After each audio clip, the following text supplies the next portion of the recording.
What's up, everybody? Welcome back into the Play the Fights on College Football show. A little studio mix-up to start the Power 4 conference previews tonight. We previewed everybody in the G5 already, so we're halfway down the line. I mean, it feels like that took weeks upon weeks, but we're inching closer to kickoff, gentlemen, so we got to talk Power 4 football. That's the ACC up first. Next week, we'll roll into the Big 12, then the SEC or Big 10, and then the SEC to finalize up our preview season for 2025. We've covered them all of the G5. So go back, check them out on our YouTube, hit the subscribe button, hit the like button. Hit the like button on this video tonight. Hit the subscribe button for all college football future content. We appreciate you being here, joined alongside JP and Jake, my week-to-week co-host, and we are here to talk ACC football. Gentlemen, how are we feeling tonight, Jake? Good. Ready to talk some Power 4 football. I think ACC Media Days and our preview kind of go hand in hand. Excited to break down some topics. I know we're going to do it a little differently than we have our G5 previews. So if you've been listening to those, going to switch it up a little bit for good or for bad. I don't know. You're going to find out. And if you see me looking over my right shoulder, don't mind me. I'll just be checking on my backyard to see if it's not flooded yet. So we'll a little bit of rain falling in Sioux Falls, South Dakota today. I mean, you say you've got an inch within the last hour, a little flash flood warning. We are in the Midwest, people. JP, I'll go over to you. You ready to talk ACC football? You've been taking in a lot of Media Day content the last few days. Anything stood out to you? Maybe it's not from the ACC, but just Media Days wise. Yeah, I think the Media Days thing is nice because I really get to listen to players and coaches get asked some questions, and them talking about, an opening statement, I think goes farther than some of the questions that are asked. But we need to have all media, everybody that attends Media Days, don't care if you're from a podcast or a live show or a CBS Sports or ESPN, can we just outlaw the asking of every coach about the playoff? We haven't even kicked the ball off in 2025, and all people want to talk about is the playoff. It's a little frustrating, but I'm excited to do the ACC. I have, this is the one time I'll break my rule on wearing multiple schools in one outfit. I got my SMU hat on. Parks has another version of it, and then I got a Louisville shirt on. I can't wear Pitt shorts because the camera's not going to show my shorts here. But I got, some de facto rooting interest in here just from family situations and whatnot. But I'm excited to do it. So I get a pass here, everybody, if you're watching this right now on the double school in the outfit. I hope it just drives everybody nuts. It probably will. It would drive me nuts. I'm glad you brought up the ACC connection you have with Pitt, because somebody family-wise that was in the EQ department for Pitt, and so he actually hooked us all up with some sort of Pitt item over the last few years. Yeah. And he got me a sweet pullover. However, it is an XL, and I couldn't rock it tonight because it's like that commercial with the U-shaped neckline. I look like this with it on, but I still wear it. It's just I have to have a very specific undershirt on, so I went with the old PTFS thing. If you like these, you see this new piece of merch, let us know if you would order one, because maybe we'll do something for you guys. But I got the PTFS merch on tonight. A lot of excitement going to the ACC this year. A lot of teams, GAs. Our boy is already in the comments talking about least favorite ACC coaches. He hates Dabo. So that's a red hot start for Clemson fans in the comments if they're going to read that. But we'll talk into coaches. We're going to go through. It's a little bit different preview tonight than it has been in the past with everybody else. With the G5, we went team by team. It took up majority of the episode, and then we really went into predictions at the end. This one, I'll outline it for you right after we talk about our great partner over at No Rivals. ShopNoRivals.com. Use the code PTFS at checkout for free shipping on all of your awesome new hats. JP and I got the SMU hat on. He's got the Espresso. I've got one of the Legacy Collection ones on, and Jake's got the Wake Forest version of it on with the Walking Deacon. Beautiful caps. Check them out today, shopnorivals.com. Use the code PTFS at checkout for free shipping on your orders. Let me pull it up quickly, but we do have available ACC teams on No Rivals. Clemson, Wake Forest, Georgia Tech, Louisville, SMU, and Syracuse. So that's a lot out there. 6 of your teams are live right now. If you don't have your team on there, hit the requested team tab at the bottom of their team's note at the top. Get your team into No Rivals. Awesome caps, awesome diamonds. Shout out No Rivals, and get your ACC hats today. Tell them we sent you. Yeah, tell them you sent you. Use the code. They'll know. Use the code PTFS for free shipping, and then they know we sent you over there. All right, let's go into the format for this preview. It's different than we've ever done before. So let us know in the comments if you love us or hate us for future reference, if you want to go back the old ways. But I think this way will work very smoothly. We are going to first start off the previews for all Power 4 schools, including the next 4 conferences. Let me get down to my complete list. I wrote it out in more simple terms. top headlines going into the 2025 season. Then we will go into conference title favorites with some questions we've surrounded those favorites, coaches with the most pressure going into the 2025 season, most intriguing teams, best long shot teams, a wild card team, 3 names and players to watch within the conference, most impactful transfers that came into the ACC, and best games within the conference season, followed by predictions. And the predictions will be offensive player of the year, defensive player of the year, more intent rather than just a conference title game, but that will also be included. So those are the topics for tonight. We're going to start at the top. Let's kick it off with top headlines for the 2025 season. Anything I missed? Go ahead. I was just going to say, like, explaining kind of why we chose to go this direction for the ACC and some of the power conferences. And I think Jake made a good point when we were talking about it in the last couple of weeks. Everybody kind of does some form of a conference preview. And so, yes, we go in depth a lot on, each of us take a certain amount of teams and we kind of go through that and you get a lot out of that. And we thought that's a good thing to do. But when you start getting into 18 team leagues with 3 guys, we don't want to feel like we're shorting anybody or missing somebody down the line. Now we have, in the years past, we've done 5 teams in 5 minutes and that worked. Well, a lot of those teams, like Big 12, ACC had shots to win the conference, get in conference titles. We just wanted to make sure we cover every team. We'll make sure we'll still do it here. You'll get in-depth stuff on it. But we wanted to kind of do something different, something a little more interactive with these bigger conferences, as we know the fan bases are really interested in what people are saying preseason, right? Everybody wins a preseason national title, and everybody's excited about the year. So we want to make sure we get some interaction with it, all of that. So we're excited to do it this way. And I think, give us your feedbacks. Tell us what you think about it. Maybe there's a segment we can add a little bit more. Maybe there's something we can elaborate on a little bit more. Maybe you like the format. Maybe you don't. We'll hear all feedback. We're happy that you guys are here watching and listening. Goes a long ways, and we're really excited about, this format and what we're going to do. It is full of passionate fan bases. Go ahead, Jake. Sorry. I was just going to say that if you want to get into in-depth stuff, just buy a Pick 6 Previews magazine, and you can go find our little ad there on the Iowa State preview. If you guys, shout out to Brett, if you guys really want your in-depth 20-minute stuff per team, go check Brett out and go use our little code there. Absolutely fantastic stuff from Brett. And check the Iowa State page. You'll see a Play the Fight song ad, our first advertisement out there. So shout out to Brett for the opportunity. But check that out today. I love that. Going back quickly, another piece is, the G5 teams don't get a lot of coverage, so we go team by team there. It's not very hard to find Power 4 previews. However, if you like the way we did our group of 5 ones and you want to hear a version for your team, let us know in the comments. Maybe we'll do a separate YouTube clip for your squad where we all go in depth and we can talk more on Clemson or Avatech, whoever you may be. Just let us know in the comments. We'll make something happen for you. We appreciate you being here. All right, with that, let's go into tonight's preview. Let's kick it off with top headlines of the 2025 season. These are headlines that are made up. You can have a separate one. Let us know what you think that is. But we kind of came up with these questions, and then we'll break it down from there. Let's lead it off with Jake. Jake, what is your headline in the ACC for this season? I think this is the most obvious one, but it needs to be addressed. I just asked the question, what does this season mean for the legacy of Dabo Swinney, GA's favorite coach within the conference? I think there's a lot on the line, man. Like, Dabo's played this game throughout the NIL portal era in the last, whatever you want to clarify it, 4 or 5 years. He's been pretty stubborn about it, and he's done it Dabo's way. And for the most part, he's been able to really navigate and still have success. Now, has he won national titles like he did pre-2020? No, but still found his way into a conference title last year, won the ACC.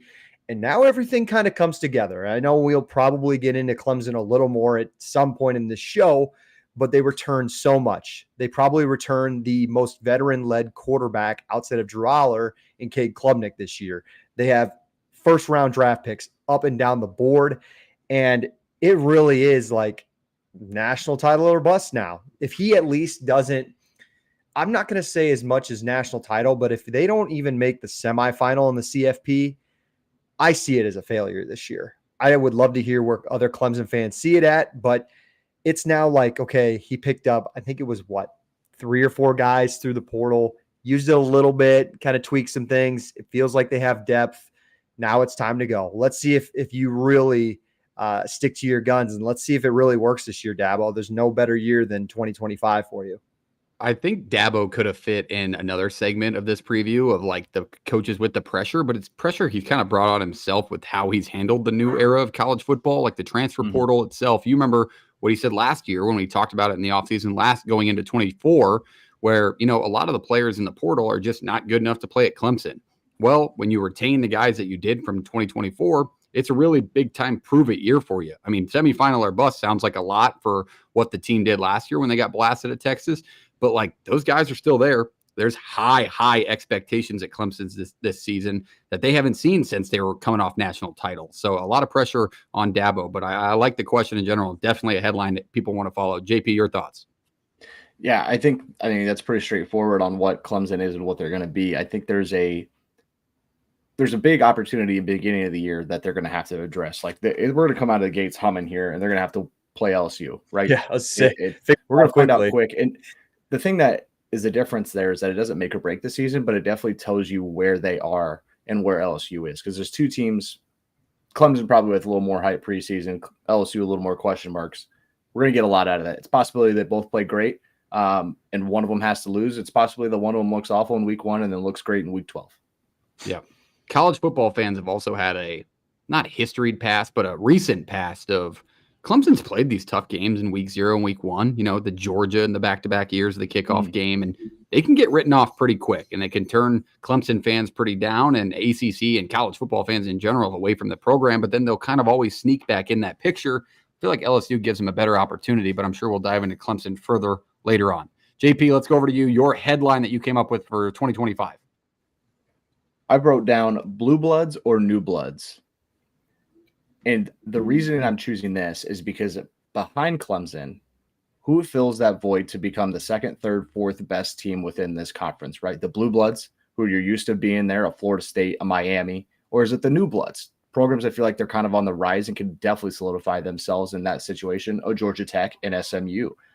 For me, it's a very interesting thing. And I think it's getting a little overlooked. Like we consistently talk about with the Big Ten, like this top 6 or whatever. Then we talk about the SEC and they talk about the top 6. And then they kind of go into Big 12. And it's like, well, there's top, all of them have a shot at times, it feels like.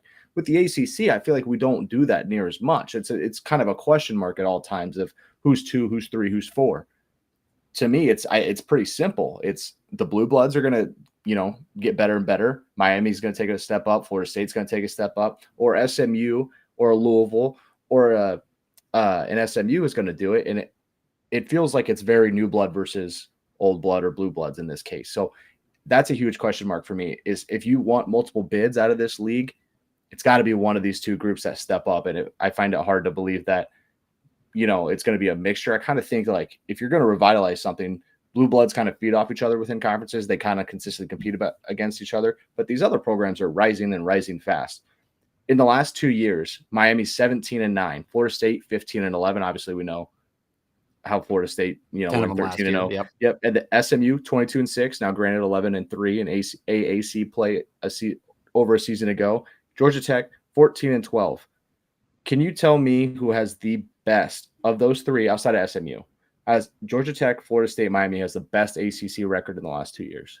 Got to be Georgia Tech, baby. It is Georgia Tech by one game. Now, granted, obviously, Florida State had the year they did, and then the year they had last year. But that's how you play it when you do the portal, the way you're doing it, and Norvell's doing it. So it's a big question mark for me. New Bloods or Blue Bloods? It's a very fair question because you look at the way SMU handled that conference season last year. And granted, they got some schedule breaks and some games to go their way late, but to bring that new face in, and you can think about the old programs like the Vermont Techs and the Wake Forest that were in the picture before this new era started.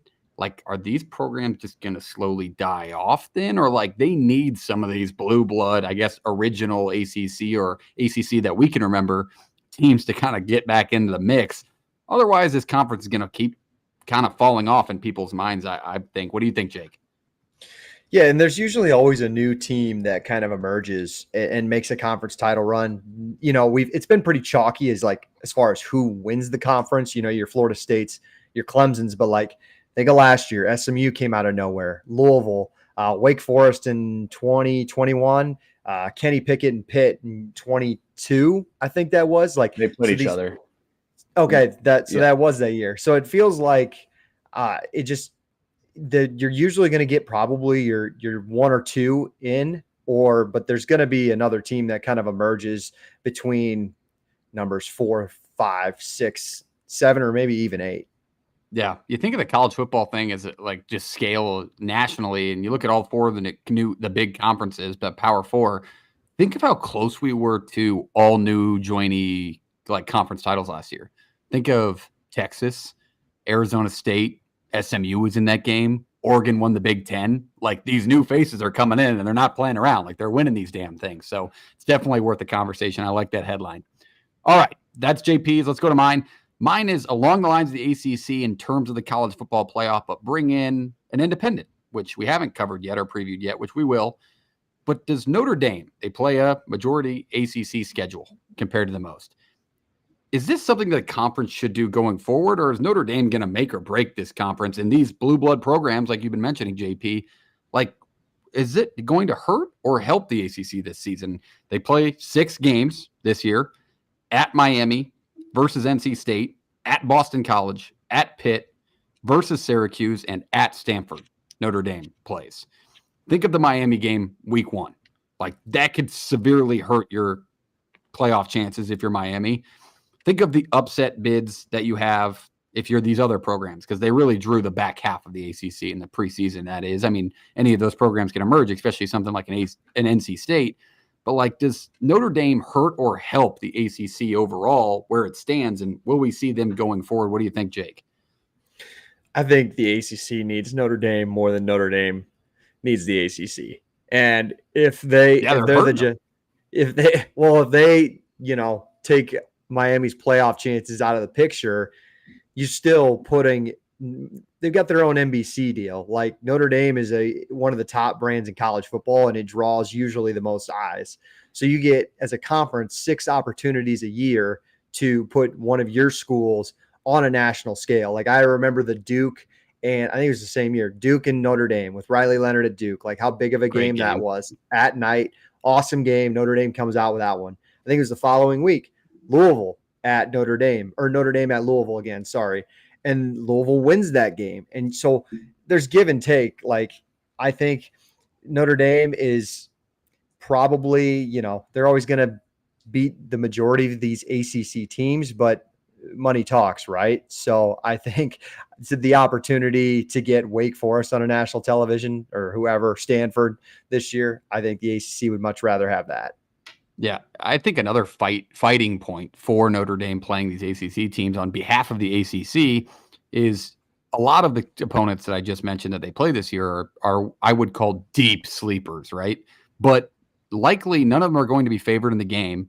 If they were to win the game, that helps the conference immensely. So that's why it's like, does it hurt them that Notre Dame goes into these games and there's no conference benefit for these teams, but just blast them? Or is the upset bid enough for these blue blood programs to get something out of a win against Notre Dame? What do you think, JP? I've always been Notre Dame to the Big Ten type stuff, but I don't think they're going anywhere now. But I mean, why would they? Yeah, at this point, there's no reason. But I feel like Notre Dame getting that takes a lot of stress off trying to schedule and getting kind of screwed out of a playoff spot. Like, especially now, like with the agreement, you kind of put yourself in a spot where you're giving yourself games and not having to schedule a UConn or a Western Kentucky or something like that because nobody will play you. Like, because people are scheduling FCS schools, they're scheduling G5s, they're not scheduling other power conference teams. And so if you're Notre Dame, like this helps you so much. Like, it takes all that issue and that pressure off of you trying to find games when nobody will play you. All right. That is the 3 headlines we came up with. If you have a different one, another one that you think is bigger than the ones we mentioned, let us know in the comments. Let's move it down the line. Let's go to the ACC favorites for this year. We have some questions built off of these favorites. They're going to show you what they look like, but then we can get into maybe the questions that we can stem and conversate off of them. The ACC favorites are as follows with the odds. Clemson at plus 115 to win the conference title. Miami at plus 390. Louisville at plus 750. SMU at plus 950. And Georgia Tech at plus 1300. Obviously, Clemson, pretty heavy favorite in terms of those odds. Is Clemson's to lose, or do you think that, I mean, what do you think? Is it Clemson's conference to use? Are they that heavy of a favorite as the odds reflect in your mind, Jake? I think so at this point. It comes down to question marks within the rosters. You can look at those 5 schools, right? Mm-hmm. Like Miami, what does Carson Beck look like? They lost some really good receivers, like the running back situation there. You lose Martinez. A lot of question marks on the offensive side of the ball. And is that secondary going to turn out to be anything good with that new Minnesota D coordinator that they bring in? SMU, yes, you bring back Kevin Jennings, but you lost a ton from last year's playoff team. Same thing with Louisville. Like you lost Ashton Gelati. And I think some of those defensive question marks that you still have from a year ago. Georgia Tech now feels like a more for sure thing out of those 3 I just previously mentioned, but it's like, I don't know. Are we really going to, they're kind of so up and down. We know they slay the top 25 teams, but I don't know if I can trust Georgia Tech to make a run at this yet. We'll have to wait and see. So Clemson just up and down the roster. You can go through it. I feel pretty good about where they're at least comparatively to their ACC peers. JP? Yeah, I'll do some Miami talk because I do think that while the offense may take a step back, I don't think it's going to be that egregious. I feel like I was a little bit of a defender of Carson Beck a lot in the last couple of years where the expectation of him was so large and he just didn't have some of the receiving weapons that he now has at Miami that, they weren't at Georgia. That just the honest truth. Like, did he have better running backs? They were solid. They weren't the Georgia running backs of old, like DeAndre Swift and, no Sean Moreno, and even recent history, like those guys, Nick Chubb, and all, they're not running out of the backfield for him. There was good backs there. But I do feel like even with like a Damian Martinez not being there this year at running back, I feel like they have some pieces there in Miami. They're going to be good. So I think the offense will be good. Numbers may not match up. I still think they're going to be formidable and one of the best in the country. Defensively, I think Jake made a great point. Like the entire question comes back to, is a secondary better? Because consistently good pass disruptors, like great defensive ends. They've been really good in the middle. They've had solid linebackers, but the secondary is either misaligned, completely whiffing assignments, or just getting burnt. Like there's no difference there. And I think that the hire they made changes a lot of that, getting a guy in position and basic stuff. And so I think Miami has a shot to be good again. And I think when you look schedule wise, like it's not an easy ACC schedule, right? You still get Florida State, you still get Louisville, still get SMU, at VT, at Pitt to end of the year. Now, I understand that that's the middle of the conference, and if you're a favorite, you should win those. But we can't just like bat an eye at 2 road games and 2 places that can probably get, a little rowdy. And I do feel like if you're Miami, and I think Parks, you had this later, and I don't want to take too much of that in the coaching realm, like consistently being a great recruiter, consistently being a good portal class, at one of these points, it's going to pop or something's going to go their way. They cannot, keep doing a situation where it feels like things aren't going their way. So I feel like that's a favorite that needs more, attention paid to. I had not read here Raf's. I'll read it. Rafi, I'm going to guess it's like Rafael Lopez is the play on it, but it comes in with the comment. The questions about Miami are more about haters hoping they do not succeed. Miami is loaded on both sides and most fail to acknowledge it, which by the PFP looks like a tad bit of a loaded opinion there, Ralph, but I respect it. That's the fandom. That's how it works. But like Miami hasn't, they do. I mean, they had that kind of the similar way last year. They lost some of those productive pieces, including the number 1 draft pick. So I think the questions in some spots make a lot of sense, but they are a loaded roster. Like we're not saying they're not. That's why they're still picked at the top of the conference, and they lost their number 1 overall pick quarterback. And they brought in guys like that. But I'll kind of answer the question based off of the next question, which we had written down, which we all kind of already have, is how could these other 4 teams outside of Clemson's win the league? I want to spin off of Jake, what he said about Georgia Tech, which I'll get to talk about later. But like, I think Georgia Tech can be that team because they kill ranked teams. Like Jake said, they can beat ranked teams. They're buying in, like the fan base in the city is buying into Georgia Tech, and that's in Atlanta, people. Like that is one of the college football meccas for players. It's where the Hall of Fame is. Like it's a great area for the sport to be good. And I think Georgia Tech last year was really close to getting to that point, but just kind of played down to their opponent's level sometimes. But on the plus side, they played up, which is why they beat ranked teams. But like then you get in absolute dogfights where you have to have 95-yard touchdown passes to beat North Carolina on the road in week 8. So I think they're like very, very close. And when you look at all 4 teams combined, I mean, SMU's in the title game. Miami got beat by Georgia Tech to stop their undefeated season run.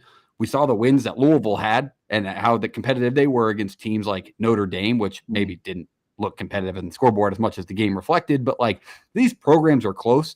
So I think the odds could be closer than what we see, but I think that also speaks to what we said at the beginning, and that's the Clemson talent level and just the experience within that roster. Any disagreements from what I said or any closing topics on these ACC favorites that you think, like, how could the other 4 teams win the league? Anybody else that steps up? But like, I could see Louisville doing it.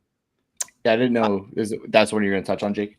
Yeah, I was going to say, if there's any of them that I trust, I think it's Louisville, just because I trust Jeff Brom and what he can do, and he's just proven it with Plummer and with Shuck. Like, Shuck was a guy I didn't ever think was really going to get figured out, and he just did.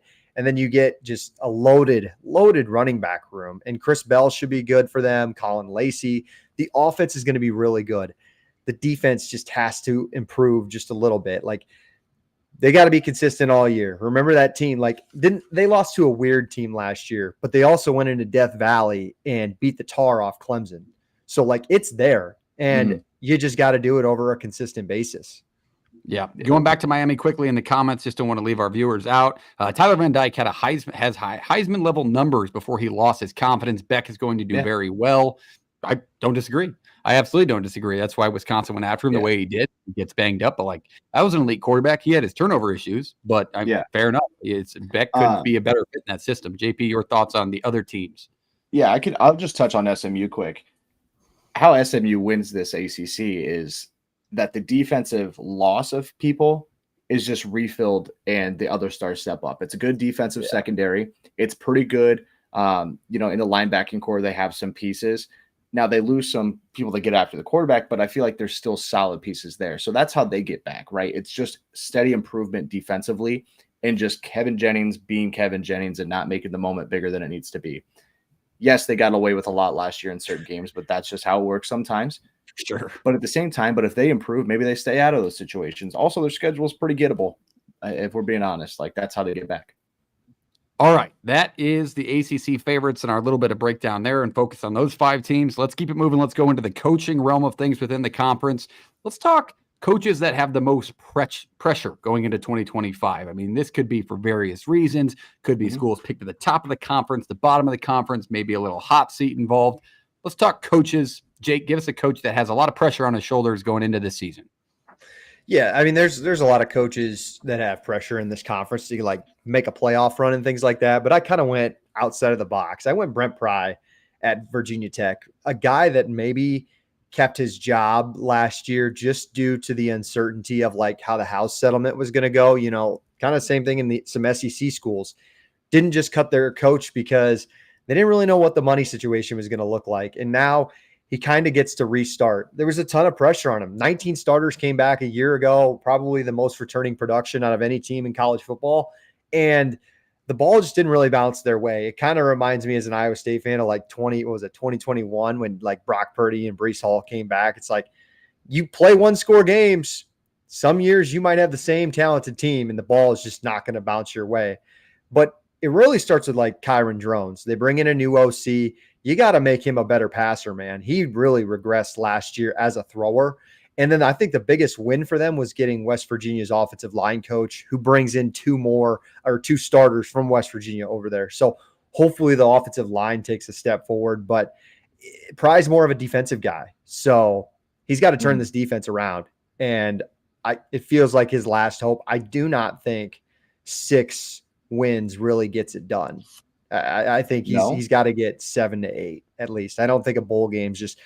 We know Virginia Tech. That's a passionate fan base that rocks it out every single Saturday, and it's a program I think deserves better. I'm not going to expand much on your point, Jake, but I couldn't agree more. I'll go into VodTech later with my thoughts. JP, any thoughts on Brent Pry having a little bit of pressure on his back? No. I mean, I think we've covered it last year a little bit, but Jake did a good job talking about it. I just think fan base, it's an atmosphere, it's a program that's written in stone in college football history, and to see it back, the sport's so much better when they're good. Yeah, we do a lot for this conference. Let's be honest. Like, there's a lot of programs trying to find their way back into the spotlight in this conference. All right, that is Jake's pick with Brent Pry. Let us know if you agree, disagree. If you're a VodTech fan, we know there's a lot of you, so let us know. JP, your thoughts and your pick for a coach with pressure on his back going into 2025. Yeah, I don't feel like I went too into the weeds here. I thought there was one that probably has been talked about on a lot of different places, but I went Mike Norvell. And my reasoning here is because to start his tenure there, they were not recruiting at the level that maybe Florida State's used to doing, and it's gotten a little bit better out of high school. The portal classes where they've lived, we've talked about that a lot. I feel like sometimes they hit 2023, sometimes they miss 2024, right? And so he feels like he's right there. Like he has a talent. The talent's always been on the roster. I think, like obviously missing Uyunglele not being great for him last year, then some other things not going great. That hurts a ton. They maybe feel, is that solid the quarterback? I'm not sure, but there are pieces there, and he changed his approach a little bit in the portal. He's going with guys who are proven commodities throughout the country and going that direction. But if it's another 5-7, 6-6, and even 7-5, I feel like it gets dicey for him. I think people might be upset with the way he's handling it in certain ways. Not to say there's anything wrong with why he's doing it, but when your fan base talks and the world talks and the results aren't there, they're going to nitpick everything they can. And so I do feel like he's under a lot of pressure. And you like look at the roster, like we just talked about Tommy Castellanos, like coming in from BC. Is he really the answer? I'm not sure. I've seen him play plenty at Boston College. That offense got better when he was done. If that tells you anything, there's Squirrel White's a good receiver. You have Deuce Robinson. There's pieces everywhere. 2 great coordinator hires and brought pieces with them. For me, there is pressure because it's not just pressure from, fans and stuff. I feel like it's pressure from the school in some ways too. It's a big job to take that and to have, he doesn't get the benefit of 13-0 anymore. He didn't make the playoff. People aren't going to give him that. And I think that's unfair, but there's pressure there. Jake? Well, Jordan made a good point. He's like, I don't think 7 wins gets it done. Well, back's against the wall if you're starting the season early based on Vegas. Over 7.5 wins plus 160. So Vegas kind of leans like this team probably goes 7-5. And I agree. I don't think Florida State fans would be too happy with that. He goes in and makes a giant splash with his coordinator hires this year with Malzahn, with Tony White. I think they were both good choices. I just don't know what Thomas Castellanos gets you. Is it just, it kind of feels like you're just putting a Band-Aid on it. He's like, yeah, he's a good enough college quarterback that could maybe at best probably win you 9 games, but at his worst, it's under par with what Florida State expects. If you're gonna get 8-4, you got to beat Pitt. If you don't beat Pitt, you're 7-5, 6-6. Like that game right in the middle of the year. Looking at the schedule tells me everything. Yeah, I think a lot of what had to do with it was Norvell's contract kept him around. I mean, that fan base was legitimately checked out. They closed off their season. They closed off the part of that stadium for renovation in the middle of the season. There was just a blank section because there were 2-9. And that's just where they're at. I think with another conversation you have to have when you talk about Florida State is the investment adds pressure, because not only did you have a severely bad year, but then when you reinvest in your program to go make top 10, top 5 highest paid coordinators within the sport, all of a sudden you're like, hey, we got you the guys. Now, if it doesn't happen, it can go south really quick. So, I mean, you got to think 7 or 8 has to be the number when you're throwing out top 5 paid coordinator money. And so I like the pick. It definitely has some pressure, and I don't think any Florida State fans would disagree. So that is our second one. Let's go to our third one. This one's going to be a little controversial, and this comes from me. I got one. Oh, yeah. Yes. Okay, cool. This one. I thought you were saying third topic. I was like, what? I feel like we're missing somebody here. No, I got my third coach here, and this one, I'm glad our guy's in the chat tonight because he might hate me for this. It's Mario Cristobal. I think he has some unspoken pressure within college football fans. I think there is a version of a Miami fan out there that really has some pressure on him going into this season, because I feel like Miami as a program has a really big chance, and maybe a chance they don't understand yet, of falling into the pre-12 team playoff Penn State stagnant era, where you can find yourself behind a new guy in SMU and behind Clemson, where you're now in that third spot within your conference and you can never get over the hump, because it feels like Miami has been winning these games that are big, but not against the biggest name. They go on the road. They beat Cal last year in that dogfight of a game at 3 a.m. But then what did Cal end up being? They can't get, then they lose to Georgia Tech, who had some ranked wins. They're just playing with a lot of money. They're constantly at the top of the recruiting classes, as they should be. It can't be hard to recruit kids to Miami. You go out, you drop millions on Carson Beck to come into your program. You lost a quality backup behind Cam Ward. You lose the number 1 overall pick. Like, you got to fit a lot into the scheme. But not only that, but the schedule's not easy, gentlemen. Like, I feel like we can talk about how loaded this team is, but they run into some good-ass teams. Start off the year with Notre Dame, played in the national championship last year. You bring in a G5 team in USF, who has one of the best quarterbacks in the G5 and has made some noise against Alabama. Granted, you usually take care of business. I'm very familiar. But little slip-ups like that can things go south really quick when you're talking about coaches.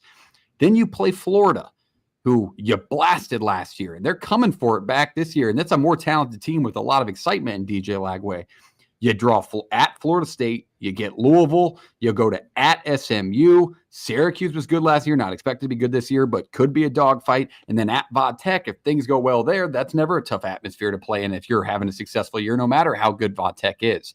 So I think there's some losses on this schedule that maybe aren't talked about that add some pressure to Cristobal, and things could go south really, really fast for this team. And I think that the depth and the worries that they had after the Pop-Tarts Bowl last year, like, you didn't win your bowl game. You were up after the first half. You set down Cam Ward. You saw how much of an impact just him being gone let the offense down. How close are we to this year, no matter how talented it is? So I think, let me know your thoughts, Miami guy, in the comments. Like Raphael, I'll call you. What do you say? I agree. Okay, I like that. See, I'm not as dumb as you think, but he agrees. He has a huge pressure from fans, but the administration says he is safe. They're investing in the long haul. If he has 2 terrible seasons going forward, then the admins will get hot. I agree. I think there's more pressure than maybe college football will realize, maybe not on the hot seat, but fan base can check out really quick with a schedule like that. Your thoughts on Cristobal, gentlemen, if you have one, Jake? Well, they don't leave the state of Florida until November. So yeah, that's good move. a plus. That's a plus by Miami. It just comes down to, I think they could go 10-2, miss the playoff again. And I think Cristobal's still safe because they're so close, and the way he is recruiting and his portal classes that he gets, kind of like what Raf said, like, they're in it for the long haul. It would be crazy. What you're saying, though? Tell me that doesn't sound like Penn State the last 5 years that you just said. They're going to go 10-2. They'll be at the top, good at recruiting, but they're not going to win the conference title. Like, when we draw the line? You're going to be that close. If you're that close, because 10-2 is going to be like sniffing the playoff, and 10-2 might get you in. We obviously don't know at this point, but if you're that close, it's fine. I really just think it's too early to kind of, it would have to be a 6-6 thing to really talk about, are we moving in the right direction? But it's like, comes back to the coaching situation. Like, that Syracuse game, you did not get out talented. You were up 21-0, and you're one game away of getting in the ACC title and probably the playoff. And just even Georgia Tech, you weren't out talented. No, and that the Georgia Tech game a couple of years ago where he didn't call a timeout and just things like that. Like, let's just hopefully they can figure it out. I do think they're close, but I get what you're saying. All right, JP, any thoughts on Cristobal quickly? Nope, nothing else to add there. All right, perfect. Let's move it down the line. Let's go to more of a positive topic. Let's talk intriguing teams within the ACC. So this could be for various reasons, middle of the pack, lower, or on the high side where you think they can make a run in the playoffs. Talk about the team that you nominated for this and tell us why. JP, I'll go to you first. NC State. I think they're the most intriguing team to me this year. And I think I was high on them last year. That didn't click. A lot of things went wrong for him. I think there's different reasons there. The Dave Dorn effect, a little bit of it is the expectation that they're going to have a shot. They'll be 7-5, 8-4 with a shot to get to 9. Haven't hit 10. Would like to get to 10 in the regular season, right?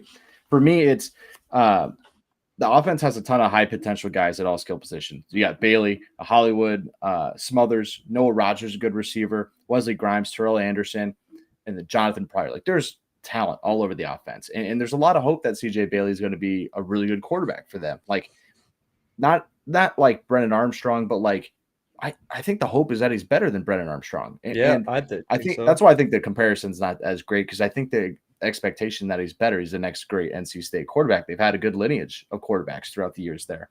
But for me, it's a large reload defensively. And is the Dave Dorn edge still there? Because he's very gritty. He's very NC State. Fan base loves him. People buy into what he's doing and what he's preaching throughout entire program, and they built a lot off of that. But it didn't hit last year for whatever reason. You can, blame it on injuries or blame it on the ball not bouncing your way or whatever. Being completely honest, it wasn't a great defensive year for him either. It wasn't like they had one thing going and the other not. Nothing really went their way. And so when you go to 2025 and you're picked towards the middle bottom of this conference, it's not a normal place for this program to be. And it makes it intriguing because there's so much young talent offensively, and the defense has to reload so many pieces. That's usually a pretty good thing for NC State. I feel like this team is far away from those teams that challenged Clemson and was beating Clemson certain years, right? It's just a weird spot for me. And I think that they are interesting because of that, because I don't know what the new NC State is in this, whatever you want to call this 1-2 year period of the new college football, right? Or 5 years from now. I don't know what that is now in the ACC. It's never a shocker for me to call a Dave Dorn team like a sleeper or a sneaky team just because of the type of program he runs. I think people forget the NC State level of grit and teams you had to go beat and a tough environment on a Thursday night. Those ACC games are still there, and how much of a letdown last year was, and the ticking time bomb that Dave Dorn is of telling you, hey, we're not a basketball school, eat shit, whatever he said on that interview. But then he also is talking about how he doesn't know how much longer he's going to do it. Are they in searches of a new head coach? It could go one way or another, but if it goes the way that it has in the past for those good NC State teams, they could compete for the conference if things work out with their level of competition when it comes from their head coach. Jake? It's last year was so bizarre. It was probably one of the most weird. hyped NC State teams we've seen in probably its school's history. And Grayson McCall medically retires, and CJ Bailey comes around after they started 1-4 or something ugly, and now you're well, now we got CJ Bailey, so let's cease it. But it's just how many more 6 or 7 win seasons can the fan base take? Dorn's been around for a while, and we talk about these fan bases that get tired of being mediocre. I know Dorn's done just everything for your program, but kind of feels like the fan base and he is getting impatient kind of with each other. It's a very awkward relationship, it seems like, from the outside.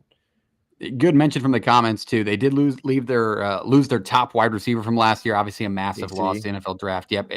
Very good point. But I think they still could. It's in this case, I don't even know who to compare it to, but it's almost like a Pat Fitzgerald Northwestern team that isn't ever highly touted or regarded, but because of the way they can play and just those random years that all of a sudden you look up and they're in the Big Ten title or now ACC title if you're talking NC State. It gives me that feeling. I think JP is kind of saying the same thing, but JP's also always been an NC State stan in a little bit. He's always been an NC State guy. So Concepcion at A&M? Yeah. Yes. He'll be good. Okay, I couldn't remember. Yeah, he'll be good. But Noah Rogers, though, former 5-star, should be very good for CJ Bailey. Jake, let's go over to you. Let's talk about your most intriguing team. Yeah, not a team that's interesting as far as playoff contention goes, but intriguing the Cal Bears. This is a team that had probably one of the more interesting off seasons that I think they are just ready to play football at this point.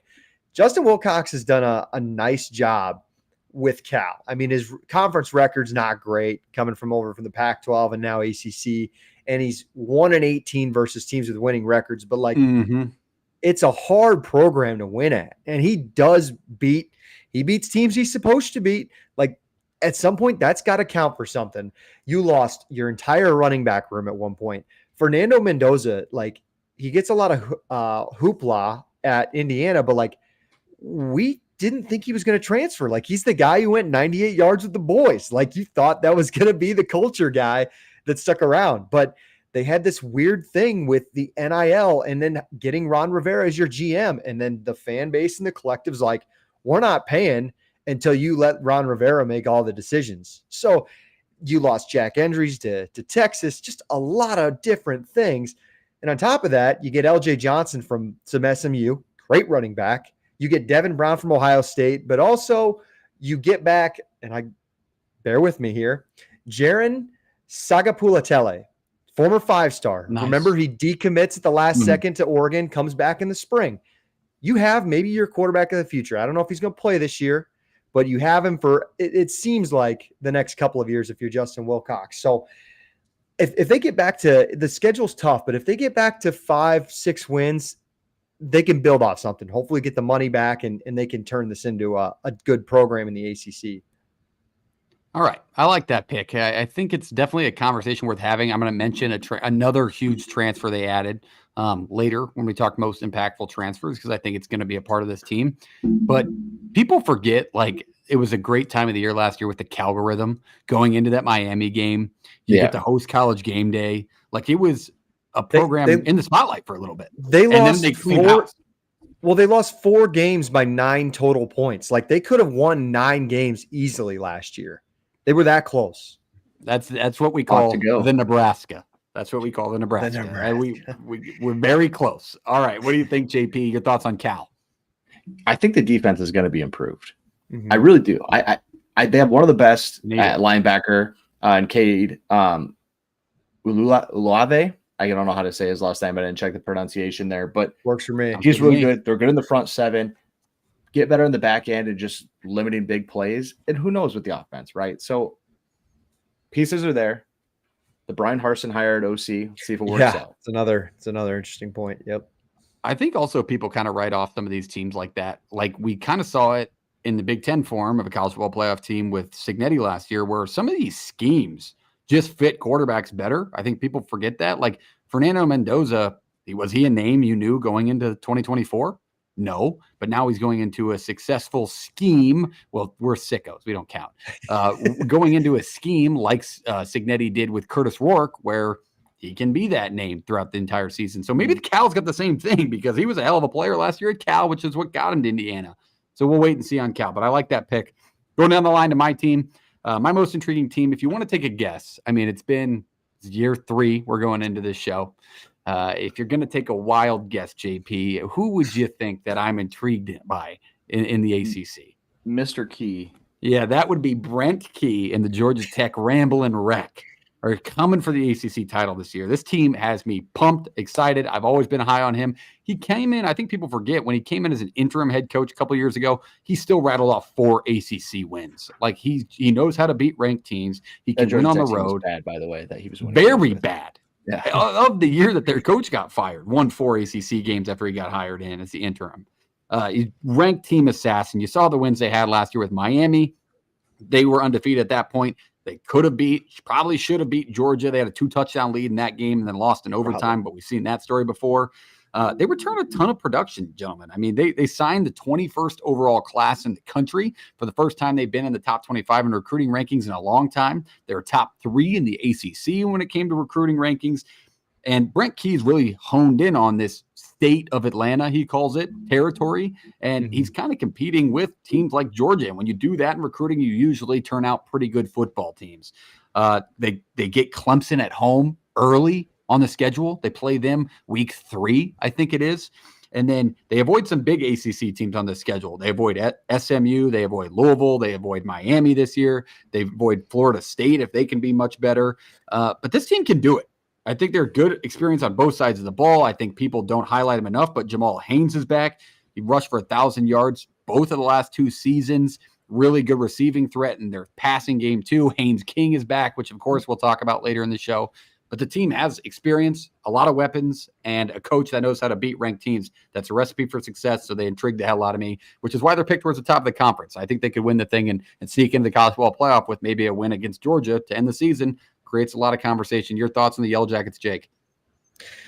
I don't want to make this a Georgia point, but doesn't it seem kind of correlated just a little bit how, Georgia Tech is, since the hiring of Brent Key is kind of start to incline a little bit, and Georgia's been like, not what they were in 2021 and 22, winning, national titles with the depth and stuff. It's like they're not dominating the state of Georgia as much as they are. And obviously the whole portal era in general helps with that. But you wonder, like, maybe the state of Atlanta, like you talked about in the recruiting war, that Key's winning a little bit there, might have something to do with Georgia not being able to get over their own hump. All right, JP, your thoughts on Ramblin' Wreck? We'll get to it later. All right. We'll talk about them later. I like that point. That's the kind of conversations this form of preview is going to create. Let's keep it moving. Let's go to long shot teams that are I think we believe we set the precedent of plus 2,000 odds, so 20-1 to win the conference or lower than that. Tell us your team and why. JP, you haven't spoken in a while. Let's hear from you first. Long shots, correct? Long shots. Long shots. How about 4,500? That's pretty a long good. shot. Sound like a good long shot. Definitely counts. 45-1. We're going to take Pitt here. There's a multiple reasons here that I think that they're a good long shot pick. And I think that we talked about it a little bit prior. Top 40 production on offensive and defensive side of the ball returning, right? It's hard to get guys to come back, even harder to get guys to come back that are talented. Well, they've done that, right? Return of Holstein, Reed, and the offensive line is going to be good again. I think it was an all right offensive line last year. It was a pretty average one. It was solid, but they bring back enough guys that it feels like it's going to take a step forward, and they filled some holes with guys who are proven commodities. I think that's a big thing here that teams are starting to figure out portal world. It ain't just about where this kid came from. It's what he did at his last school and where can he fit into this team. Defense is headlined by two really good linebackers. So probably one of the better linebacking cores in the conference and in the country, and good corners as well. So now we have guys who can shut down the outside. We have commanders and team leaders in the middle of the field that stop the run. Well, what else has to go into that? Yeah, I think Holstein's going to take a step up. The offense, we no longer went stubborn Narduzzi. We decided it's okay to score points. We're going to have a little fun. We're going to make this an enjoyable team to watch. And they did that, right? Closer to beating Clemson a season ago. The SMU one was just a weird deal. I feel like when they went SMU, Virginia, and then got Clemson at home, it was like, I don't really understand how we lost these other two. Now we have a shot to win and probably should have won that game. But when you look at what Pitt is, it's a long shot because the schedule is not easy, right?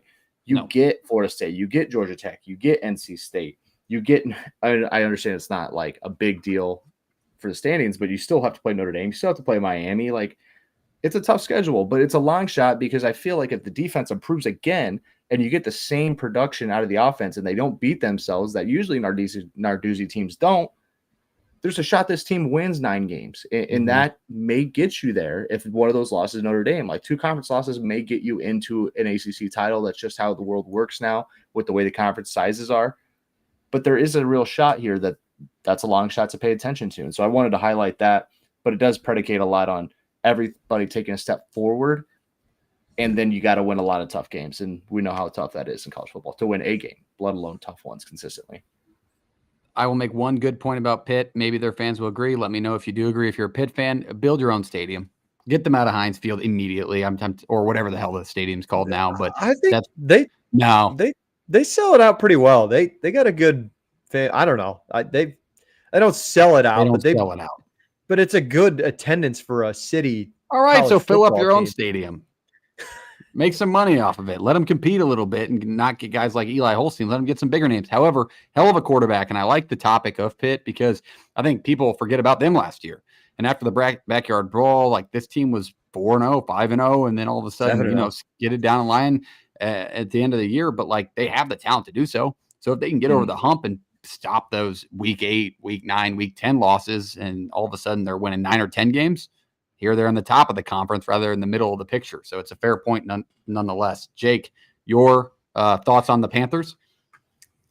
That's actually a good, smart pick out of Jordan. Mine's a little egregious and doesn't make a whole lot of sense, but there's actually like good value with 45-1 with Pitt because I think if Holstein stays healthy, like the defense will show up. So maybe they can just find themselves on the right side of the ball this year. Your thoughts on your long shot team? Who are you picking? What odds do they got? How far are we talking? Let's see how egregious it can be. How about 95-1? How about the Virginia Cavaliers? How about a team? They need a little Danny Kaelin in their lives. That hasn't made a bowl game under her coach, Tony Elliott, is 11-26 in his time at Virginia. But why? You're like, Jake, what the hell? This is, there's no point. What's your philosophy here? Big 12 an anonymous. That's why. Exactly. I've seen it before. An anonymous large donation comes in this year. Tony Elliott goes in, gets a top 25 portal class, and there feels like some momentum that is being built. The Anthony Colandrea experience it's gone. We're done with it. Comes in Chandler Morris. I don't know what Chandler Morris brings you. I think he brings you a lot of potential, but I've also seen Chandler Morris at his worst, like that Army game last year, throwing horrendous red zone picks. So no, there will be no Morris slander. Move on. I don't know what we're getting here, but a lot of good portal receivers. The defense lost its best player, but I think it's going to be stable. I think there's good depth on that side of the ball. This sets up 7-8 wins, and you miss Miami and you miss Clemson on your schedule. So, I mean, who knows? You have at Louisville, and that's the toughest one, I think. At Duke, we'll see. At NC State doesn't even count for an ACC game. Don't really know what the story is there. So why not? If you're going to take a long shot, put a couple of bucks on 95-1. I have a question for you guys, though. If there was a bet out there for the Commonwealth Cup between Virginia and Virginia Tech, what do you think the odds would be that both coaches are coaching in that game by the end of the season? Both of them? Both of them will be coaching in that game at the end of the year. It would be, both coaching would be like minus 210. That's kind of what I thought. That's kind of what I thought. I was like, yes would be like plus 150. Yeah, 120. Yeah. I think it's going to go south. Somebody will have dug their own grave. One or the other. There's no way. I think there's a ton of desperation in that final game of the year, like between those two teams. Well, I mean, Tech's won 22 of the last 24, to my knowledge. Yeah. So, I mean, a little bit more pressure on the Virginia side for that battle. I will say another good point to mention, another quarterback room. You talked about Calandria going out. They bring in a new face and Chandler Morris. Hey, Daniel Kalen, 4-star kid, Nebraska high school player of the year. Is he good? Like, what's very good player. Okay. Elite 11 finalist. Very, very good player. But, I mean, okay. When you throw $3 million at Dylan Raiola, he's got to play on the field. Yeah, so I just never heard of the guy. That's why when I read about him, I'm like, Elite 11 finalist coming out of Omaha, Nebraska, out of Bellevue, Nebraska. So definitely a kid that's got the ability to throw the ball, kind of like a Zane Flores over at Oklahoma State. So if he plays, you'll get to see him slinging a little bit, and he can move his feet. JP, any thoughts on the Cavs? I always think it's an underrated brand, to be honest with you. If like we're just like high level stuff, cool. More of the nitty gritty between the lines. It's spotty. When they're good, they're pretty solid, and when they're bad, it's trouble, and it's trouble fast. And I feel like there are pieces. There's a lot of pieces. They've been. They have to hit everywhere for this to have a real shot. They have a pretty favorable schedule, as mentioned in the comments. So good comment there. They can definitely do it. It's a hell of a shot. Throw that money down there if you're a Miami fan. Throw a little 95-1 UVA odds out there. My long shot team, way less than 9,500, but how about plus 4,000? Let's talk more Hokie football. I think people think back to last year, and you think back of Tech in the preseason and how much production they had coming back and the hype around drones and the team in general is probably most of them had tagged, 9-10 wins going into 2024. Talk about the underperformance of the century and some of the games that they dropped, like to Rutgers, who didn't pan out to be what we thought they might be last year, but were still pretty good. That game was at home, but it only feels right. I'm talking about Virginia Tech because if you look at their head coach, which we already talked about in most pressure, it's Scott Frost Jr. It's Scott Frost. I mean, Brent Pry. I mean, whoever you want to talk about. He's 1-12 in one-score games as a head coach at Virginia Tech. 5 of them came last year, so they're close. They have some returning talent. They did lose a good chunk. They lost 7 starters to other Power 4 schools in the transfer portal, and they brought in 0 Power 4 transfers from other schools. So you got to have a big-time plug-and-play, but I think the fan base, I'm a Kyron Drones guy, a believer. I think if you can limit the turnovers, I think if you can get better play from your O-line with some new faces, things can go better. And I think maybe it's sort of like a Cade Klubnik situation where you get the national spotlight off of them. All of a sudden, they kind of start trickling back up into the bigger picture of the school, but they're still very, very much of a long shot going into the 2025 season. Any thoughts further on Virginia Tech maybe sneaking up into conference, JP? I don't know. I don't know where I'm at with this program. I feel like I go up and down on my expectation for them and what they're going to be. So for me, it's a lot more than just drones. It's everything else too. Like the defense needs to get a little bit better. There needs to be another playmaker on this offense outside of the quarterback position. And fan base isn't going to hold on very long. If there's an early loss to like a Vanderbilt again, like we're not going to hold very long. South Carolina and Vanderbilt to open up the year. That's tough. I hope they get Vanderbilt. Come on. Vatek, we need him back. We need the Thursday night Notre Dame Vatek, Enter Sandman. I need that back in me. So please, let We're this not long that shot far play out. removed from Sam Howell in North Carolina walking in there in That one of the 2021 first after fully COVID. packed games. Yes. Yeah. That wasn't a great VT team either. But my No. point is that is the norm when they're humming. Yeah. Jake, thoughts on the Hokies any further? I mean, just ever since we've really started this show and as we've grown our brand, I've been, it's funny. You try to like really analyze if you're going to have a hot take and just be brash about somebody and maybe call them for a job or something. Cause like people can get caught up in the moment sometimes. So I'm not naive enough to think like this can't be turned around. Like I think it can. The 1-12, one score thing kind of reminds me of Campbell. Like Campbell before last year had that stat about 1-10, 1-12 in close games from 2022 to 2023, whatever that stat was. So like some people don't make it out of that though, Jake. I'll tell you that. Right? I was gonna say, we've seen both, right? Like, I don't know. I think it can be. I think there's a shot it might be turned around. I think getting Kyron Drones back is massive. You got to just upgrade him. All right, there is the long shots. Let's keep it moving. Let's go into some players within the conference, some names to watch, some players you're going to know about, some players you'll hear about throughout the season pending health. Let's break them down. Let's go one by one. We each have 3. Jake, you start us off. Yeah, so I'll go one, and then you'll go one after me. Is that just making sure? Correct. Yeah, you'll go one. Next person. Yes. Okay.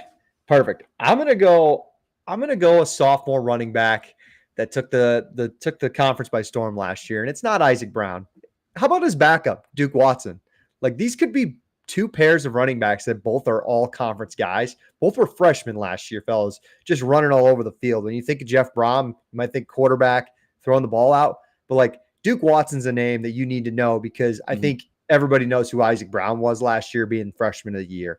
But I think Watson is set to have another big year. And I was listening to a podcast and they talked about the 3rd string running back. I couldn't grab his name, but he's supposed to be really good too. So Louisville sneaky has top 3 running back room in college football. I'd probably put like maybe Penn State. I don't know. Boise's really good, but it's pretty close. JP. Yep. Running backs are hot here. I don't think mine's that deep, but it's also one that doesn't get that much nationally. Jamal Haynes at Georgia Tech, right? 2,000 yards in 2 years, 16 touchdowns. It's a talent that doesn't get the love it deserves. It's a talent that's going to get a lot of carries and probably run for 1,000 here again this year. And if Georgia Tech contends, it'll be one that's all over your feed, all over ESPN or wherever you're watching them play. Yeah. I will say we should have done a precursor better as the host. These names, I did not see any Carson Becks. I did not see these aren't going to be players that, of course, they're going to be players to watch. Like they're 5-star transfers or guys coming in or massive returners that you should know about or would play a skill position. These are kind of guys that you're going to hear about. They're going to make a massive impact, but may not be the title of any episode or YouTube videos. Starting off with mine, let's start on the Georgia Tech defensive line. Jordan Vandenberg. Oh my God. Last year came in from Penn State, had a great season for Georgia Tech, 2nd team all ACC. He didn't start every game. He started 7 of the final 8 games, but man, he made an impact. 23 solo tackles, 5 tackles for loss, a sack, a forced fumble, and 2 fumble recoveries. The 2 fumble recoveries tied him for 19th nationally in defensive linemen, and then had 6 game grades of 75 or higher via PFF. So in a big-time immediate impact for Georgia Tech last year, going to take a leadership role. And for the expectations I have for the team as an intriguing team and their place within the conference, I think going to be a massive part of that defense as a whole and obviously stopping the run and what they want to do. So that is my player to watch, number 1. Jake, let's go back to you for number 2. Good poll there because I think Vandenberg, he is one of the better defensive linemen in the conference, but I think he could be the best. And I think people will know his name by the end of the year. But I'll stick to defensive line. I'll go Ruben Bain Jr. Maybe kind of a basic pick because, this was a guy a couple of years ago who is 1st team all conference, kind of took a little bit of a step back last year, the defensive end in Miami. If Miami wants to be that playoff contender this year, he's not only got to be all conference, I think he's got to be all American. And he gets Mesidor on the other side. I think this is a really good defensive line, but Ruben Bain could be him and Vandenberg, man, 2 different kind of players, right? Vandenberg's more in the middle, but Ruben Bain should be the best edge rusher in this conference. JP, back to you. Yeah, I'll go to Wake Forest here. How about Damon Claiborne? This is the guy who ran for 1,000 last year, 11 touchdowns, 23 receptions, kind of a do-it-all guy for the Deacs. Now he gets to play in a Dickert system, and it could be even more dangerous. And I think that's something that needs to be highlighted because there's good running backs in this league, but not a lot that do exactly what he does through the pass game and running the ball as well. So excited to see what he looks like in the new system. All right, let's move it to a different skill position. Let's talk wide receiver. I want to bring up a guy who kind of has a Derrick Rose feel to him where he hasn't been healthy as of late. So people maybe not know about him, but he's an immediate impact guy at full health, and that's Andrew Anthony over at Duke. The Oklahoma transfer, previously at Michigan before that on a couple of their really good teams. Super fast, high ceiling guy, and I think he's a good scheme fit. You bring in Mensah, you give him an immediate weapon at full health. So I think it could be huge. I mean, he's really hitting his stride before he got injured at Oklahoma. He has a lot of game experience, 33 career games.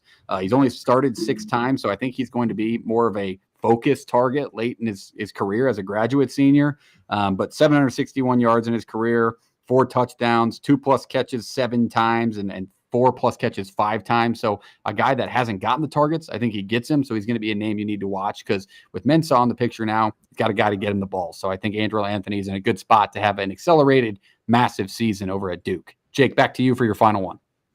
Great pick. Duke, we haven't mentioned much, but they could be in that long shot category. We should have. I missed a category. We're going back to wild card teams after this, and I'll tell you right now, they're getting mentioned. No, you're good. Justin Joly, NC State tight end, UConn transfer a couple of years ago. We mentioned Noah Rogers. Like the one thing I think I can trust is this pass game for NC State this year. And they got 2 dudes like CJ Bailey's got 2 dudes. I think he could consistently rely on that could be first team all conference guys. Yeah, I'm realizing I should have figured out what position I was writing down before I went to the next one because we're going to stay in the running back room here. Desmond Reed at Pitt, another guy, does it all. Receptions, running the football. It's talent, man. It's a lot of talent. Just shy of 1,000 last year and almost 600 receiving yards. If Pitt's going to hum, this is one that Holstein has to take advantage of. And if he gets better and better, that offense gets better and better. And that's scary for teams. I like that. For my final pick, I'm going to go to the linebacker position or edge, whichever way they see fit. He's kind of versatile. But I went to a Nebraska transfer, and that's Mekhi Bayer. And I went to him because he may not be a guy that has statistics that jump off the page, but the impact he made in the run game last year for Nebraska, I mean, it was one enough that I was sad to see him go. He didn't follow Tony White to Florida State. He goes over to Missouri. He's only there for a few weeks in the spring, wasn't going to get the playing time with the guys they brought in. Then he goes over with Bill Belichick to North Carolina. I think he's going to be a name that's going to be impactful and play a lot on this defense. There's a lot of question marks around this team. But 50 tackle guy last year for Nebraska, so 20 solo and a sack, really, really good at stopping the run, especially in short down games. Like he had multiple 4th and 1 stops for the Nebraska defense last year. So one-on-one, he's pretty hard to beat. And I just think you're going to get a lot out of him with NFL development around him and Bill Belichick and the linebacker he's had and developed through his time in the NFL. Like he has a chance to be a big time name in this league. And so Mekhi Bayer was a standout for me in my mind at Nebraska. So I think it'll transfer over to the ACC. All right. Any lingering ones out there that you thought about putting on the list that you maybe didn't mention if you wrote down 3 or 4 or are we good? I feel like we could go all night, but that's fine. You want to just go right into our transfer player and then we'll go back to wild card team? I like it. Let's go into transfer players. Immediate impact transfers need to note. Maybe you forgot about. Let's go to Jake first. Eric Rivers, Georgia Tech. Think this guy is going to be an absolute stud this year. Comes over from Florida International University, Pitbull Stadium, where he had 1 billion yards last year. Super fast. They lose Singleton to Auburn. Singleton was probably the best receiver in the portal, and Eric Rivers, I think, could be one of the best receivers in the ACC now. So King's got Rutherford. We already talked about Jamal Haynes. I think Eric Rivers is going to be a name everybody's going to know come middle October. Absolutely. I love that pick. And that'd be good news for my intriguing team. So I always like that. JP, over to you for your impactful transfer. Yeah, if we're talking impactful transfers, like this is make or break needs to hit if this team wants to do anything. It's Miller Moss. Like if this team's going to hit and have a shot at it, it has to hit. That's why I'm putting this impactful transfer. I felt like he got the short end of the stick last year at USC, was pretty good for him, was leading I think almost the country in a completion percentage and then passing yards. He's not the problem. You cannot set up next to each other, put Jade Maeva and then this kid next to each other and be like, yeah, one's head and shoulders above the other. I think Miller Moss is the better quarterback. So I do think he got the short end of the stick. Now goes a little bit of a quarterback whisperer. And Braum, if he hits, this offense hits. If this offense hits, Louisville's scary again. Mm-hmm. I like that pick. Definitely written off too early over at USC. My impactful transfer, let's go to the linebacker position. Let's talk Cal football. This is the guy I wanted to mention. Let's talk Harrison Taggart. BYU to Cal. I mean, he comes in from BYU last year. He was the number one linebacker in the transfer portal cycle that he went in. 70 tackles, 35 of them solo, 2.5 tackles for loss, a sack, a forced fumble, an interception last year at BYU. So, like, he made a huge impact on that team. We saw the wins that BYU rolled out. I mean, they get to where they were last year. A massive piece of it was him. Obviously had his troubles, goes into the portal, lands at Cal. It was one of the biggest transfer landings that kind of went unheard of and untalked about and forgotten. So we got to bring him back up. I think with all the key pieces that Cal left, and you want to talk about getting that defense to step up and hoping the offensive transfers fill in, and all of a sudden Cal can make a name for itself. This is one of those names and probably the biggest name on that defensive side of the ball. So that is my pick. Now let's go back up to wildcard teams. Let's go back to team talk. Who do you got as your wildcard team? Let's start with Jake, and then I know JP and I are teaming up on this one. Yeah, first shout out to our boy Reese. We're hopefully going to get Reese back soon. And Reese, let me give you a little bit of note on your Syracuse Orange, because that is my wild card team. When we talk about wild card teams, I think in the description we put like team with the highest ceiling and the lowest floor. Like this thing could really sink on it. First off, schedule is just brutal, fellas, for the Orange. SMU, Notre Dame, Clemson, Miami, Georgia Tech, all on the road. And then they have that game, and I think it's in Atlanta with Tennessee. I can't remember, wherever the hell that is. Neutral site game is at. So everybody wants to watch Syracuse and Tennessee play in Atlanta rather than at Neylander in the Dome. Yeah. Yeah. Just brutal road schedule. They rank dead last in returning production in the P4. You lose your Kyle McCord. Steve Angeli's got to hit. Like, that's where the wild card factor comes in. I think you pick up Steve Angeli late from Notre Dame to replace Kyle McCord. Ricky Collins is also sitting there from LSU. That could start for them as well. You got two viable options, I think, but you lose Olandra Gadsden, LaQuint Allen, Trevor Pena, 4 all ACC defensive players. Like, guys, it's going to be tough sledding for them. But here's the part where I see the ceiling. I trust Jeff Nixon running this offense. I think they're going to throw the ball a ton. There's going to be a ton of points. It's going to be a lot of tempo. And we'll see how good of a defensive coach Fran Brown is. Like, if he's the legit Georgia-minded defensive guy, he'll turn this defense around and he'll figure it out. So I could see 8 wins if everything goes right, but I could see, fellas, I could see 2 wins on this schedule. Like, it's bad. You look at Cuse and how he's built it. He played the long game. He made that known when he was hired that he's playing the long game. I think they just had talent already on that roster, for being completely honest, last year. So maybe it's like year 1 pops, year 2 is a little worse. Yeah. Year 3 might be the real Fran Brown team. So yeah, I get what you're saying there. But maybe it is talent that was existing at Syracuse. He brought some of it in. Obviously, McCord was leading passer in college football, but he got a lot out of some of the talent that was there that we hadn't seen yet. So speaking of some of the games that Syracuse maybe won last year, maybe you get some of those here coming into 2025. It'd be a wild card, that's for sure. I think it definitely fits the narrative. Appreciate the comment in here from Home Squad Sports. Love the show, fellas. We are new to the fan club. Appreciate you, Home Squad. Hit the subscribe button. We love you. We love you back. JP, let's talk on our team. We're going to combo up this pick. I'll let you tell the people who it is, and then I'll kind of spin off of your full explanation. Yeah, wild card here is Duke. And I think last year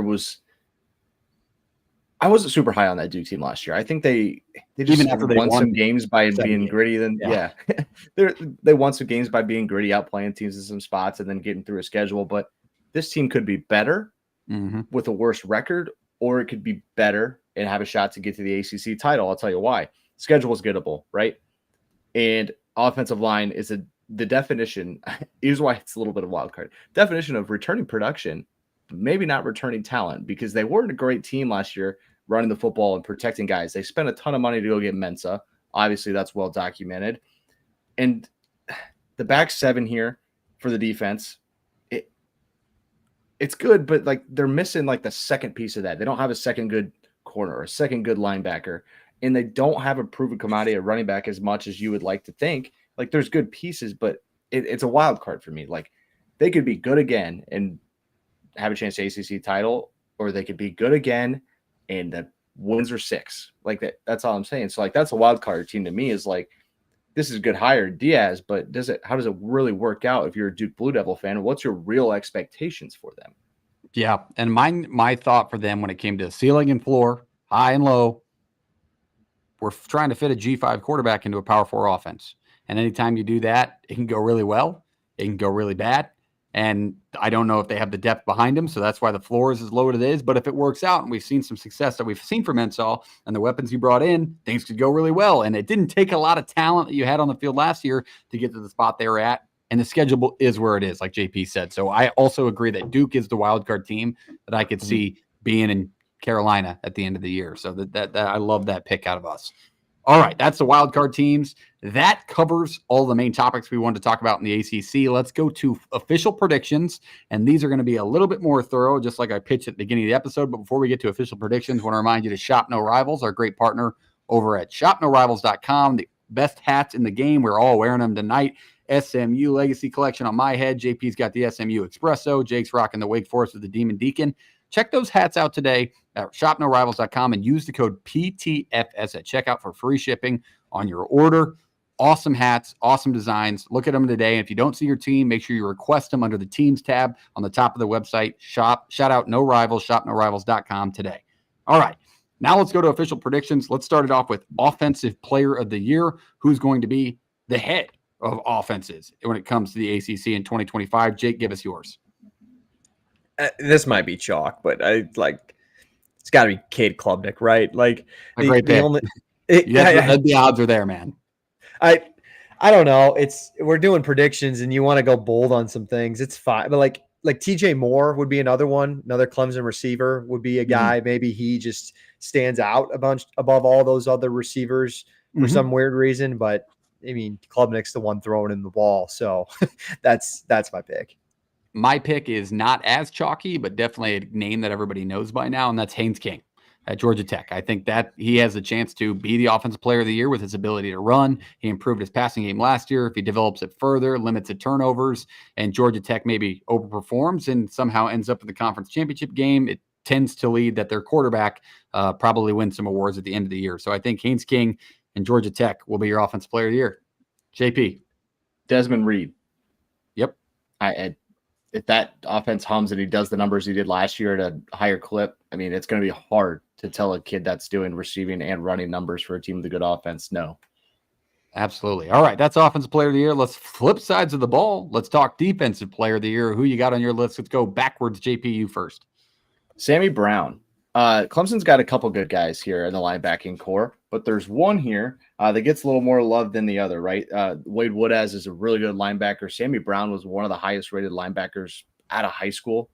He's playing again. Now he's a sophomore. If he gets better and better, he's going to be a hell of a disruptor in the middle of that defense. So I have Sammy Brown. You bastard. Me too. I got Sammy Brown. I mean, he's going into his second year. You saw what he did last year. 80 tackles, 11.5 tackles for loss as a true freshman. On deck for a good year. And I think if Clemson wins the conference title, it's no doubt going to be at the hands of the middle of the defense and Sammy Brown. Jake, your pick.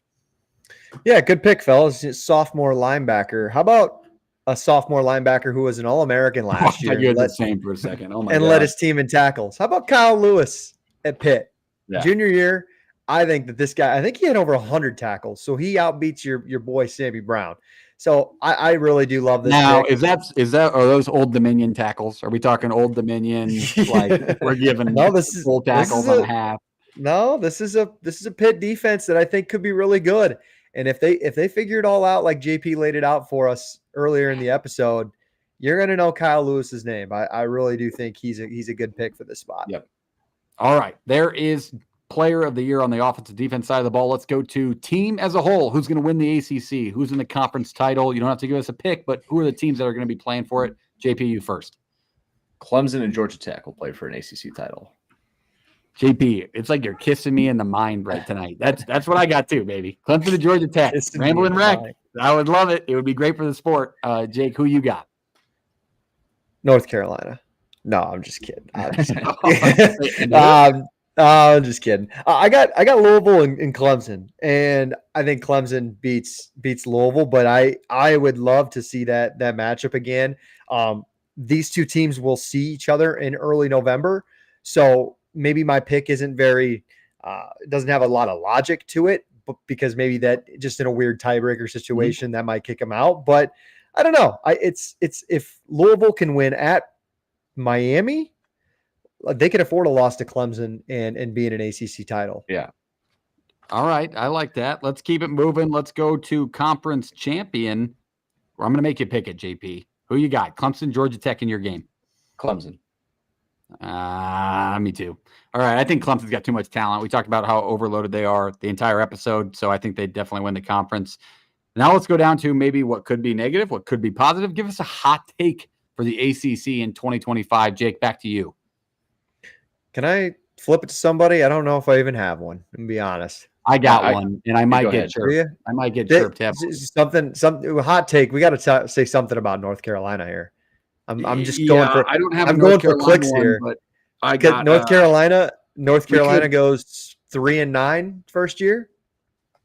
Okay, that would be. No, I don't know if that's a hot their take. defense will be good enough. It'll get fine. them 6. It'll get them 6 wins. But if you want to be clickbaitish. This is my hot take, and there's I will say 82.6% of my body believes this is going to happen just because of where the schedule is. I think Miami's going 7-5. Our boy Roth has been in the comments all day. I love it. And this is what you're doing. This is what you do. Well, you got to say at least you got to say, you got to give us a reason if you're going to say it. There's 5 losses on the schedule. They're not better than Notre Dame. I think Florida's improved enough and battle tested enough from last year that I think that they're gonna beat Miami and get back at them. If they play on the road at Florida State, if they start off better and the fan base buys back in, it's going to be a tougher game, more meaningful. And I like Tony White's defense because I watched it for 3 straight years. And then Louisville, you never know, definitely could be a loss. Brom likes to beat good teams. And then at SMU, they played in the conference title last year. I think you can get you can get them. I know this is going to be flipped, so I got to really get my diction going, but I think they're losing 5 games. Keep giving me receipts. That sounds like you're coming back, Roth. That we appreciate that around here. Yeah. Hey, I wouldn't do it to you if I knew you were a fan before the show. But hey, Nebraska, Miami, you see my team behind us. We could argue all night. But I think they're going 7-5. That's my hot take. JP. Okay. I don't think this is a hot take, but I think it's just how this is going to break out. I just think that the second team outside of Clemson, I think Clemson just gets in straight up. I think there's a tiebreaker between the 2 or 3 teams that gets that second team to Charlotte. For me, there's too many opportunities for teams to either lose 2 games or 1 game in the conference slate. And so it's going to be some kind of weird tiebreaker somewhere down the line. I probably should have looked up before we hopped on. But Miami's in that conversation. Louisville's in the conversation. Georgia Tech's in the conversation. SMU might be in that conversation. Florida State might be in that conversation. We're dealing with another tiebreaker to get a team into a conference title. And it's a little frustrating, but I feel like it's inevitable in this conference this year. All right. I like that. It's got some spice to it. There's a little hotness to it. So I think that was fair. Jake, did you come up with one or are you not going to push it? No, I'm not going to push it. I wanted to say something about North Carolina. That's good podcast. I think you could say, if you want a hot take in North Carolina, Gio has a shot to be first team all ACC. That's a positive one. You're thinking positively. I think that's the most likely hot take is that he's unreal again. And that's the reason they win 7-8 games is that, Belichick schemes up a defense to slow down offensive coordinators and Gio Lopez kind of runs wild. I want to say that Parks, if we do our over-unders, do we want to go back to, we got games of the year for this conference? I don't know. Yeah, I meant to type that in the chat, but I didn't want to have the keyboard clicking. Yeah, we definitely missed it. So here, we're live. First time we've done this. We are going back to conference games of the year, games that you should note on your schedule that are going to be awesome, must watch within the ACC. We got 3 each. Give your 3. You don't have to go too in-depth with it, but I'll go to you first, Jake, since you bugged me about it. I really just want to touch on these games. I think they're important. Miami at Florida State. You talked about it earlier, Parks. This one's in week 6. I just feel like the loser of this game, the wheels could come off the wagon pretty early for the loser. I tend to lean that Miami would win that game, but they also got to travel to Tallahassee. That is in Tallahassee. Okay. I was going to say, Roth, you got all the good tickets for some good home games for Miami this year, man. Yeah. Next one, non-con, but SMU at TCU. This is going to be fascinating after Sonny Dykes gets ejected last year. I think it's going to be a good test early to see if, like you talk about new bloods, JP, like this is going to be a good indicator if SMU is actually legit at running it back. And then lastly, kind of use the same team. How about Miami at Pitt, week 14? Could you imagine, Miami sitting there at 10-1, and they got to go to Pitt, and maybe Pitt's had a nice year in the cold, and they got to play a scrungy, tough defense in Pitt. You saw how it happened at Syracuse last year. That's not a layup for Miami. So I think that'd be a fascinating game at the end of the year. All must watch. I like that list. Let's go to JP. JP, give us your 3 games to watch within the conference. Yeah, I'm going to go Clemson at Louisville week 12. Obviously, that's pretty self-explanatory. Both those teams are humming. That's late in the year. Going to be a big one to get. Second one, NC State at UNC. This is already huge rivalry in this state. We saw it last year with all the rivalry craziness during rivalry week last year. But there's a new element to this. It's always been a little blue-collar NC State versus white-collar UNC. Well, how about you add Bill Belichick as a coach at North Carolina, right? Cut off hoodie. Bill Belichick cut off hoodie on the white collar hurts. Yeah, Dave Doran, Belichick is that's a good coaching. I think that's going to be all time. And then the last one is Cal Stanford. Why is this because I think bringing Andrew Luck back in, he wants to run this like an NFL program. This is going to get reinvigorated into Stanford players' heads how big of a game this is. You win and you beat Cal. So that's a big deal for me. That's week 13. So I circle that one, knowing what Wilcox has at Cal and then knowing what Luck wants Stanford to be. To be like Cal. Yeah. Like they want to care. Like they want it. Like Andrew Luck probably wants the same situation where like they want the collective opting out of paying players until they can, like he can get full control of it basically. That Cal Stanford kind of gives me like the feeling where it could be record wise a similar situation to our UMass Kent State preview, which is coming week 5. Don't you worry about that. But like, it's still a fun game. It's definitely it's a rivalry worth watching. So I love that. My 3 games. Let's start out with Duke, Georgia Tech, week 8 at Georgia Tech. Duke, my wild card team. Georgia Tech, I think that's a big that feels like the Georgia Tech spot where they could drop one and Duke is a team that has done that to teams in the past. So I think that's going to be a fun one to watch. Miami at SMU in week 10 gives SMU fans a chance to Miami's all over this with big games. So yeah, they have a tough ass schedule, which is why they're going to lose 5 games, Roth. If things work out and my hot take is incorrect, the SMU fans have a chance to make this one kind of a nationally known, good atmosphere, kind of speak for themselves, for their fan base. And that would be fun. And then to finish, come on, gentlemen. Clemson at Georgia Tech, week 3. Week 3, early in the season. I mean, we're going to learn a lot about both of those programs, and we have that repeating as the conference title. So massive. There could be my hot take, like, except Clemson's my favorite. Like, what if Clemson's 1-2 before September's even over? And we've talked about that with teams in the past. It's happened. I mean, that's where it could be. So I like those games. Those are 9 notable games within the conference to watch. Quick list there. Let's finish it with our over-under win total, our favorite over-under win total for the season. Who do you think is going to overperform? Who do you think is going to underperform? Jake, since it's your favorite, I'll let you go first. Let's all do overs first, and then we'll go under. So my over, talked about them before, about long shots. How about over 6.5, Virginia, plus 122? Oh, my God. I think – you might be sweating a little bit in that Commonwealth Cup. They'll be sitting there at 6 and 5, but I think there's good value there. I'm high on the good news is Virginia beats Virginia Tech all the time. Not so you better hope there's no pressure going into that game. Give us yours, JP. Over 6.5 minus 150 Florida State. I just think they get to 7 and 5. I think it's gettable with the schedule. I think there's enough pieces there and talent there to be good, even if Castellanos isn't a world beater. There's other pieces around that team, and defensively, I think they'll be much improved. There was good defense last year. Just quit on the team a little bit. What about? I said undisclosed sports book I had was 7.5 plus. What was it? 120 something. I don't know if I'd take 8.5. I don't think I'd take 7.5. 7 feels like the number. Yeah, 7 feels like the number. I'm comfortable with 6.5. I don't love. You're paying the juice. I'm taking 6.5 as well. I have the same pick as JP. Florida State. I think defensively, you were not bad last year. That was not the issue, obviously. But I've watched Tony White make a program better defensively that wasn't terrible in the first place, and it accelerated the build. Yep.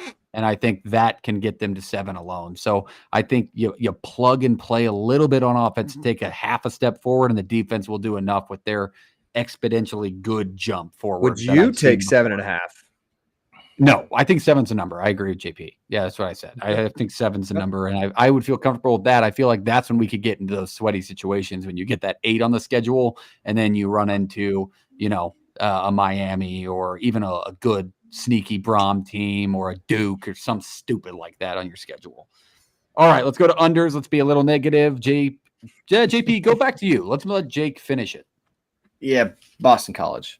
Under 5.5 minus. Hey, we got a Boston College talk in today. Yeah, I wanted to get to him earlier, but I just think that there is hope there for the offense, and I do still feel Bill O'Brien's a good hire in that situation. But here's the year I feel like things kind of set in and tell you how big of the reload and how big the rebuild actually is, right? Mm-hmm. They have a really good situation at quarterback with Dylan Lonergan.